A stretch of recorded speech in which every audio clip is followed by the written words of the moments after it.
MVP that wasn't top 10.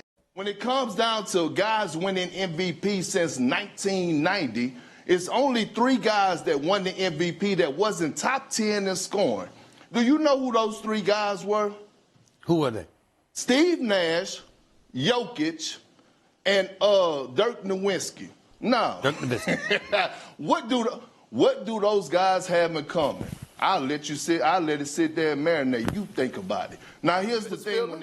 When I want to just say something. Stephen A., I mean no offense to you, and I mean no offense to First Take, because I think this show is extremely valuable. It is an honor to be on this desk every day. It really is. But what we've just witnessed is the problem with this show, where we create narratives that do not exist in reality.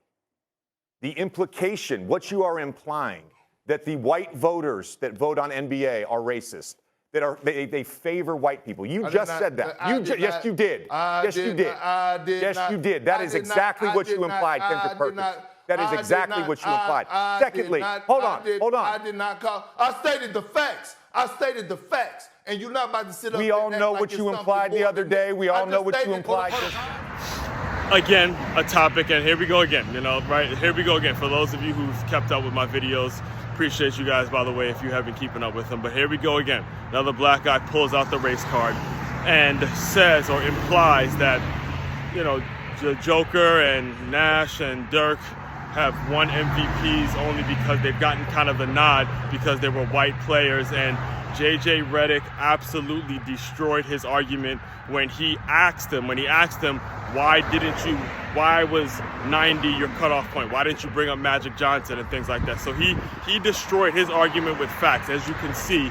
And Kendrick Perkins starts getting loud, and anybody that's ever been in an argument with anyone knows it's the person who starts getting loud and gets on the defensive knows that they're wrong, knows that they actually are wrong. And I can guarantee if you were to get Kendrick Perkins in an honest moment, he would admit he's wrong. And the beautiful thing about sports and this game, whether it's football, basketball, whatever the team sport is you have the opportunity to have this back and forth, and you have these debates, and I'm so happy that J.J. Redick actually pointed this out, all right? Because it is very important that we do not just pull out race cards and pull these narratives out of our ass and start implying things, because that does absolutely nothing for us. Now, let's get into why Kendrick Perkins made this implication. Let's get into why this happened and where it actually comes from, because, again, I am from the state. I was born and raised in Silver Spring, Maryland, which is widely known as the